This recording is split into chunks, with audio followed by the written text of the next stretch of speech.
Alright gearheads, so you've got an LNF engine that cavitates and has air in the system. I'm going to show you exactly how you need to flush it the easy way. So the first step here you want to do is you want to remove the clamp that holds this return line on. I've done that here. And you're going to want to pull that off just like that. So if your system was already purged, you're going to lose a little bit of coolant here. Mine's completely empty. And then there's a clip here. You're going to want to use a trim tool to pull that out. And then there's a screw back here. You're going to pop that up and this whole system is going to come out. So we need to get this washed out, get it cleaned up, and we're going to remove this larger clamp here from the actual feed line using a specialized tool here. So let's get that right here on this clamp.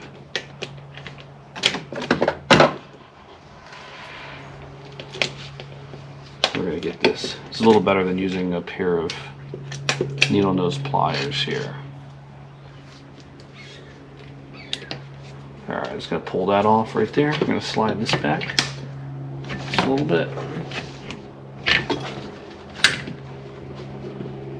Just like that. Alright, and you're going to pull your main line off. But make sure before you pull this off, I did forget your fluid level sensors on the bottom here. You're going to want to unplug this, that way you can get this off. You're just going to pull that off. You're going to lose coolant here if it is full, but again, mine's completely empty. So got it off. That's it. That's that coolant sensor I told you to remove. Let's get this thing cleaned out. We're going to get it back in reinstalled.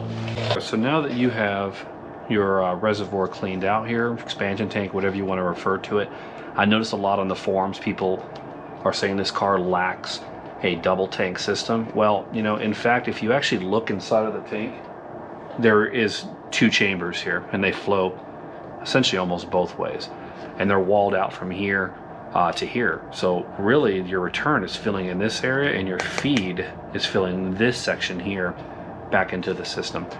So with that said, let's just get it put back in here. So with your feed line here, your main line, which is draining all over the wheel well, click that back right over that nipple, just like that. Okay, and then what you're going to do is you're going to slide your clamp back over.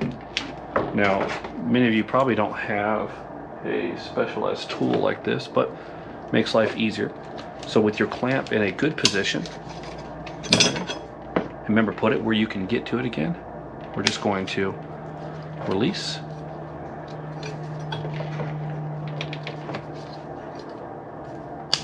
And be done. So that's on there. So that's holding that line there on, right on the nipple. So, and then what we're also going to do here is then we're going to pull this across, and we're going to put it right on that back nut there, and put it right on the mounting bracket here. So using that, it's almost like a trim pin, right? So take that and line these up here, and put that in right there. So it's pretty simple, but don't forget you have your sensor on the bottom. It's all the way on the bottom. So this is going to connect right to the bottom of the tank, and just plug that back in there. It's pretty difficult to see, but pretty easy process. All right, so that's in there. And then for back here, you've got the nut that you're going to have to tighten up, but we're not going to tighten up that yet. Take this feed line or this return line here, make sure you put it back in the holding and slip that right back onto there. So the next thing you're going to want to do here is take your pliers, or if you have your tool that I was using, you can use that, and you're going to want to crimp this back into place here. And sometimes it's pretty difficult. These do get old. I probably should replace it, but we're not going to for right now.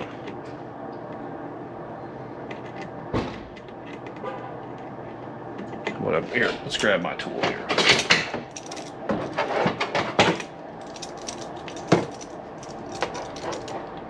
Put that on there. Pull that together, and pull that back over that nipple there, just like that. And release. That's it.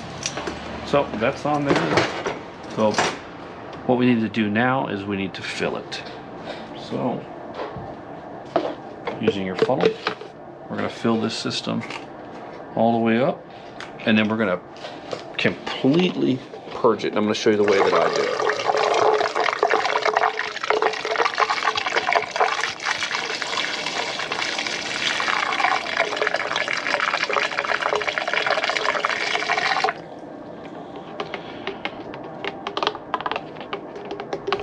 Overflowed a little bit there, but that's quite all right.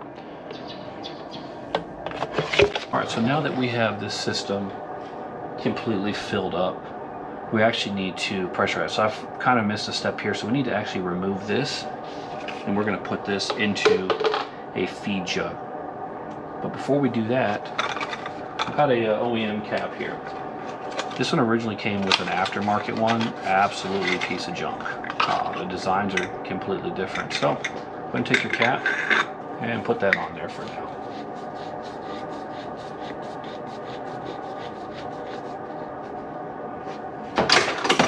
So take your tool, we're going to actually remove this clamp again because I got ahead of myself, and we're going to pull that off for right now.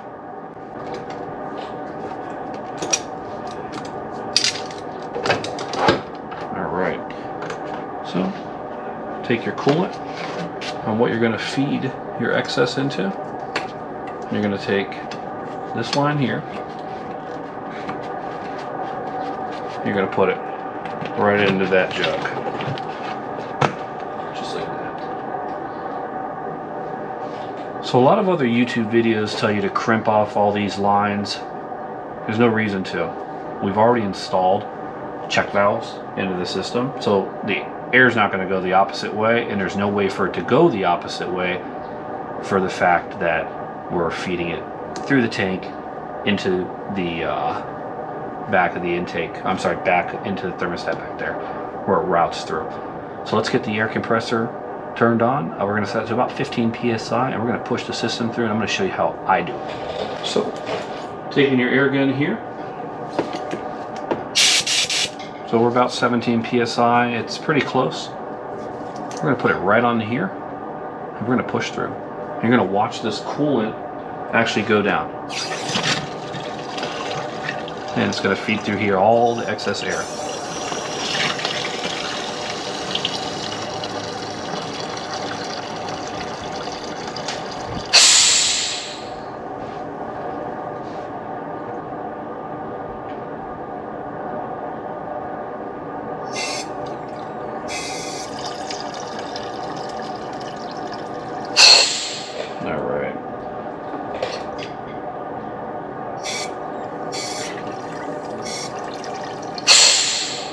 See our jug's actually getting filled up here, so let's go ahead and take the cap off.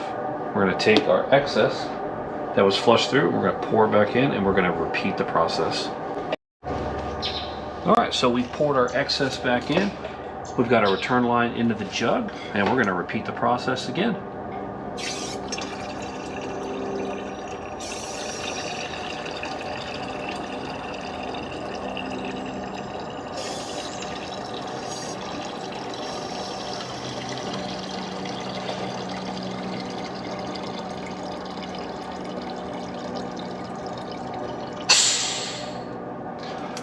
So don't leave this on here and plug that hole, because it's going to continue to create that vacuum effect and suck it through. So you're only going to pulse it, pull it off. So we're getting a lot of the air out of the system, but we just need to keep going. So let's take this off. Okay.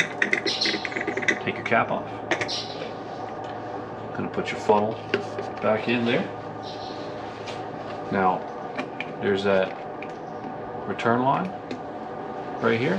Make sure it doesn't leak everywhere like I did, and you're going to add coolant right back in.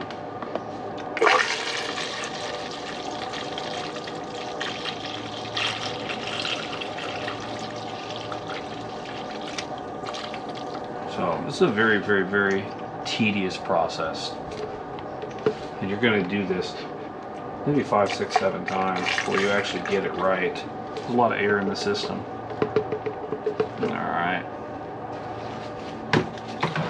get that feed line back in there, or that return line. Catch all the excess for us. You're probably wondering why my coolant has a super neon color to it. Well, I like to see leaks, and I've always had a problem with leaks. So, I like to stay ahead of it, so I added a UV leak detector into it. That's it. Put that cap back on there. And we're going to flush it back through.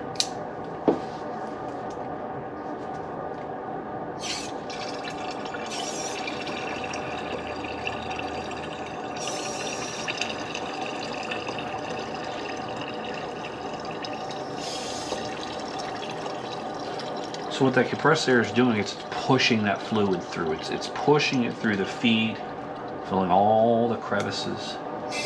And again, we have check valves that I've installed throughout the system, which I did a video on, so that's available as well if you want to check that out. Alright. That's what we get to do now.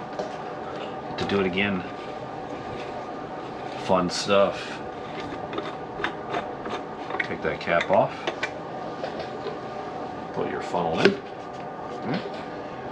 Take your napkin to clean up the mess that I hope you won't make like I did. Right. Hold that there, and you're going to fill this back up.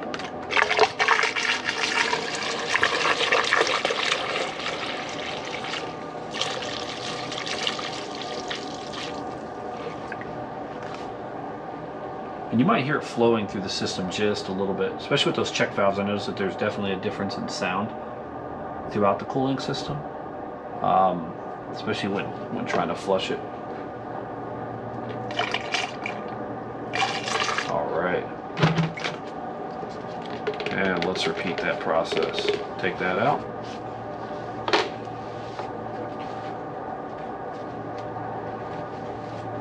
Take that return line.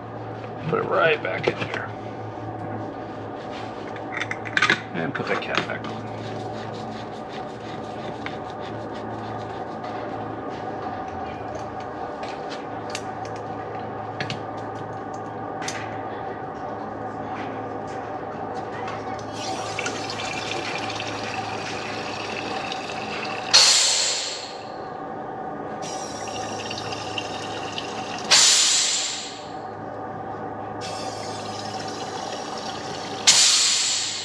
So we're getting straight liquid now out of the return, so that's pretty cool.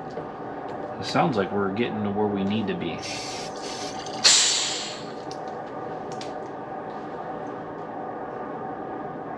Nope. It's actually coming back up.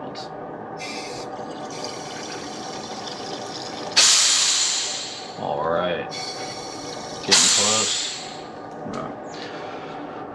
Alright, let's fill it one last time, and we're going to hook everything back up. Take that cap off, and we're going to repeat the process again. Take your funnel, right in there, and fill it up.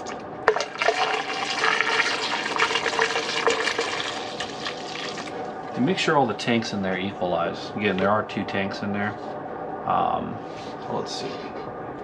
There's a line you want to go up to, about halfway. But I'm going to add just a little extra, just in case we've missed anything. Right about there. Alright.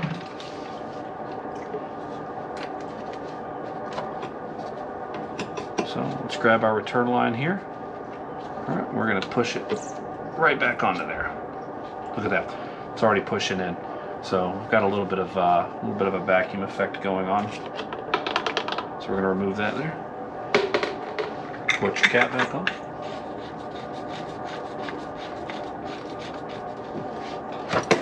And put this on there. Again, you can use needle nose pliers, but I've kind of gotten a little spoiled using these. And I push that on just like that. Let go. All right, you're all set. Your system is completely flushed out. May have to do this a couple more times here and there, as you may develop some air bubbles that may cause a little bit of cavitation, but this is about as good as you're going to get. I've installed check valves already throughout the system here, so it's about as good as we can get. We're going to go ahead and get cleaned up and we'll go for a test drive. Let me know if you guys got any questions. All right, Gearheads, so once you've finished purging your system, getting all the air out of it, you want to go ahead and take it for a drive. It's probably the first thing you want to do. But before you do that and you start getting out on the road, make sure you got your car nice and warmed up. I'm about 172 right now, but I'm gonna turn my heat on. And this is gonna be your first indication of whether you have air in the line. So I have heat, okay? If you don't have heat, you still have air in the heater core. So you need to go back and you need to flush the whole system. And I guess I need to use a better word than actually saying flush, right? You need to repurge the system. You need to get the air out of there because you have an air bubble somewhere that's gonna cause cavitation. So I have heat. So I'm gonna turn that off. We're 180. We wanna go ahead and get a steady temperature here. We don't want anything bouncing up and down, getting crazy. So let's get up on the road and let's go for a quick drive and see how she acts. All right, so we've been driving now for a good 5 minutes. Temperature is about 185, 187. A little bit of fluctuation, but nothing too crazy here. Still have heat, but take it for a good ride. Get it nice and warmed up. Get those fluids moving because we want to prevent that cavitation. Now, with these turbos, anytime you spool up the engine, the hot gases, everything like that, you're gonna have a little bit of fluctuation in these LNFs, but nothing too crazy.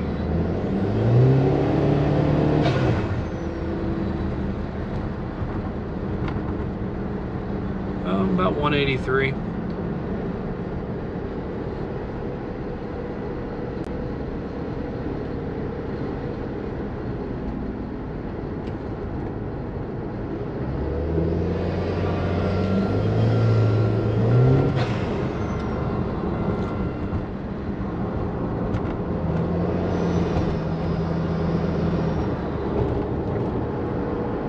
I think we're pretty good, pretty set on this. I'm pretty happy.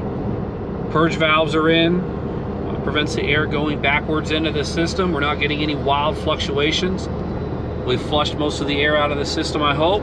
Still got hot air. Hopefully it works for you guys. Let me know if you have any questions.